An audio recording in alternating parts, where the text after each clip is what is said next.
scare the living shit out of the Indiana Fever. So Indiana Fever, and it's been my belief that they will freaking fire everyone. And I do believe this.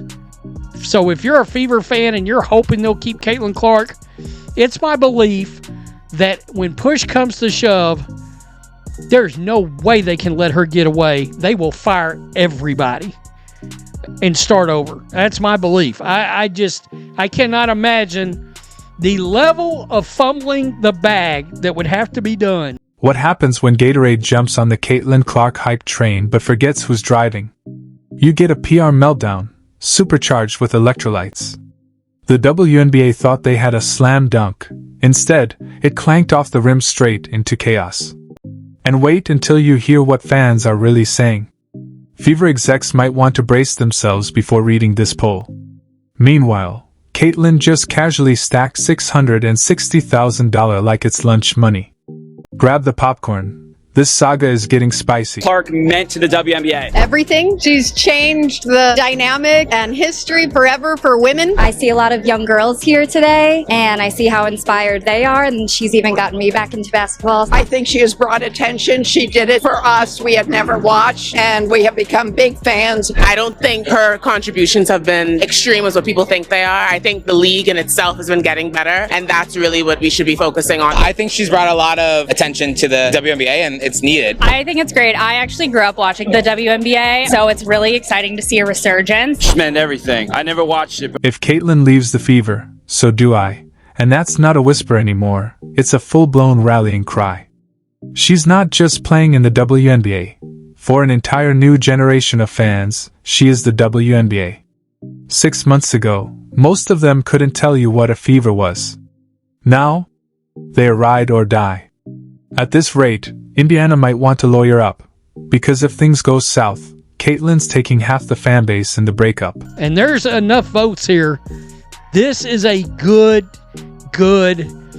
test to see how bad this would be. Swag put this out, and it's starting to make the rounds. I voted. Okay, Fever fans, answer this. If Caitlin leaves Fever, would you still support the Fever? We got 1,145 votes here. Nope, my bags are packed is far and away. These aren't casual fans. They're diehards. Converted, baptized, and fully immersed in the Church of Caitlin. Zip codes? Irrelevant. Team colors? Just background noise. Caitlin is the logo now. Her jersey isn't just a uniform. It's a GPS wherever she goes, they follow. The loyalty isn't to Indiana. It's to her. The rest of the roster? Loved. Respected. But let's be real. She's the gravity pulling it all together. Cook. Me dinner. I'm buying Powerade stock. Is it a play on, like, women shouldn't? No, they didn't do it on purpose. There's no way. How you came up with this and not in the back of your minds, like, oh, they're just going to be like, oh, it's women. She just needs to cook. Didn't think about that in the PR room. Look, I'm a big advocate. But when the lights dim and it's time to choose between a franchise and the phenom who made you care in the first place, there's no debate.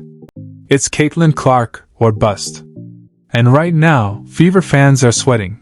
Not because she's fallen short, but because it's starting to look like the team is.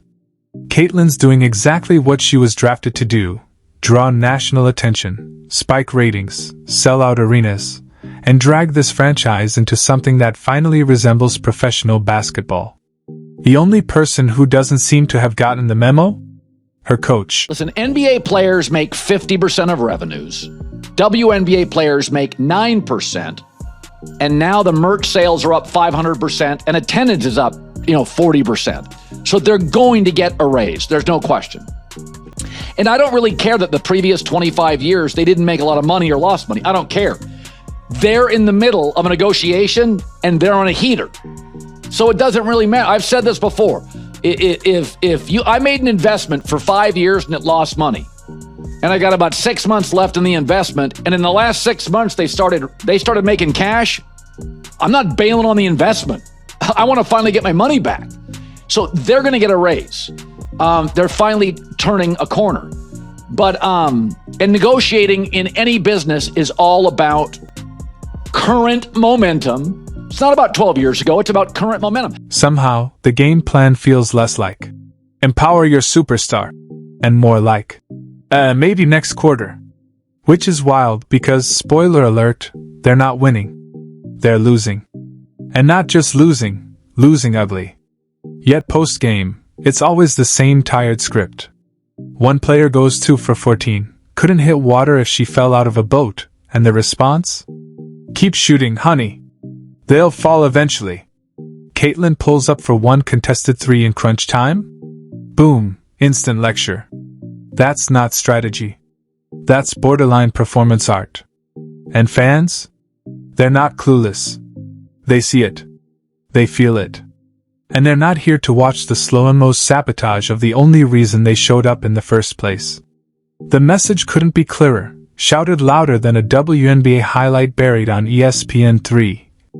If Caitlin leaves, we leave. Clark is a media driver. She is a ratings driver. I think about the NBA post Magic and Larry, the NBA post Michael Jordan, tennis post Serena Williams, golf post Tiger Woods, right? There are certain athletes that drive the sport more than others. And that's not to take away from anyone else drafted tonight. That's not to take away from the other incredible superstars in the WNBA right now. This isn't just fandom, it's migration. And Caitlin Clark is the monarch butterfly. These fans aren't tied to Indiana, they're tied to her. They don't care where she goes, New York, Vegas, even the Bermuda Triangle, they're following. Team changes name, city, or rebrands as the toilet paper tornadoes? If CC's there, they're in. This isn't hype, it's a movement. And Fever management should be nervous. These fans didn't show up for league promos or flashy marketing. They showed up for one kid from Iowa with curry range, elite vision, and talk show charisma. She made women's basketball must-watch. Ignoring that? Like paving over a gold mine for a strip mall.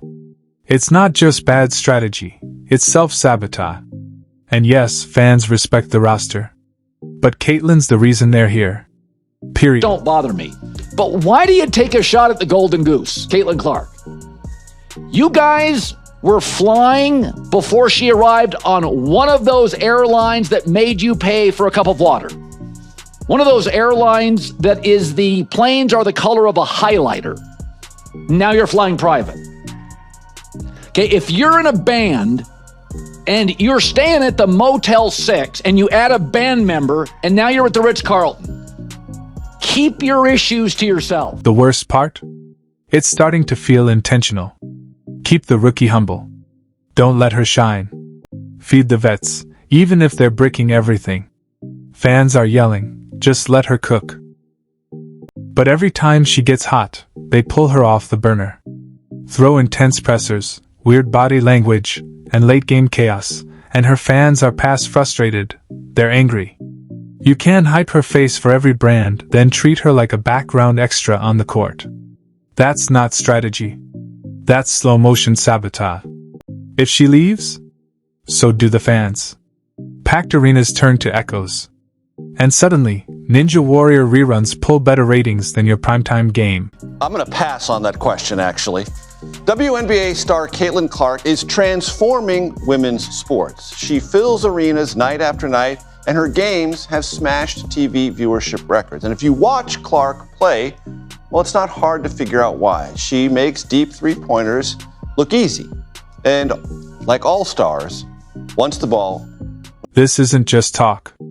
Fans aren't bluffing. They're already eyeing other cities. Some are checking rentals in Phoenix. Others are studying Vegas zip codes. They're not tied to a team. They're tied to Caitlin. They didn't fall for Indiana basketball. Most couldn't name the Fever last year. This isn't fandom, it's frustration. Fever management had one job, don't mess this up. But they're sidelining the one thing that's actually working. So when fans say they'll leave if she does, believe them. Caitlin isn't just a player. She's the product. Take her out, and Indiana fades. Put her anywhere else, and that city becomes the WNBA's new capital.